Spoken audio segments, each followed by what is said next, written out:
আর এবার নজর রাখবো বাংলাদেশের রংপুরে হারহিম হত্যাকাণ্ড।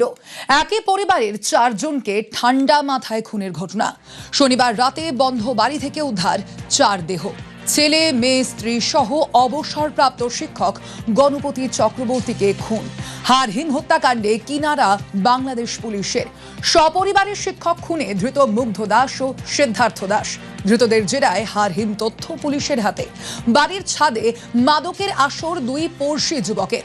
দেখে ফেলায় অবসরপ্রাপ্ত শিক্ষককে গলায় গামছা পেঁচিয়ে খুন। পরিচয় ফাঁসের ভয়ে একে একে খুন স্ত্রী, ছেলে, মেয়েকেও। কারো দেহ মেলে সিঁড়িতে, কারো দেহ খাটের তলায়। খুনের পর বাড়িতে বসেই খেজুর শশা খায় 2 অভিযুক্ত। ঠান্ডা মাথায় খুনের পর স্নান করে মাদক নেয় 2 যুবক। রংপুর হত্যাকাণ্ডে পরতে পরতে নৃশংসতা। ডাকাতির নাটক সাজাতে ঘর লণ্ডভণ্ড। খুনের প্রমাণ লোপাটে সাবান জলে চোবানো হয় 2 মোবাইল। কোনো জিনিস চুরি না যাওয়ায় সন্দেহ পুলিশের। গতকাল মাছুয়াবাড়া থেকে গ্রেপ্তার মুগ্ধ দাস, সিদ্ধার্থ দাস। জেরায় খুনের কথা স্বীকার 2 ভাইয়ের।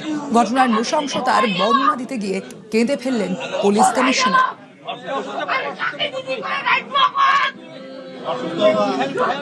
আচ্ছা, তুমি অসুস্থ, আমি ফোন দিলাম। আচ্ছা আচ্ছা, আমি বলতেছি না যে কাটতে বন্ধ কেন? আমার কথা শোনো। আসিয়া তো আমি কোনোদিন না 2 বার আমার দিদিকে কই গেল, কোথায় গেল? আমি কাকে দিদি করে রাখবো এখন? আচ্ছা, তুমি অসুস্থ, আমি ফোন দিলাম। আচ্ছা আচ্ছা।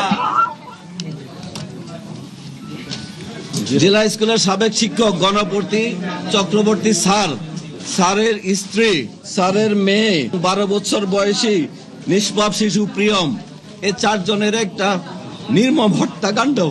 অনধিকার প্রবেশ করে উনার বাসায় মাদক সেবন করতেছিল বা আড্ডা দিচ্ছিল।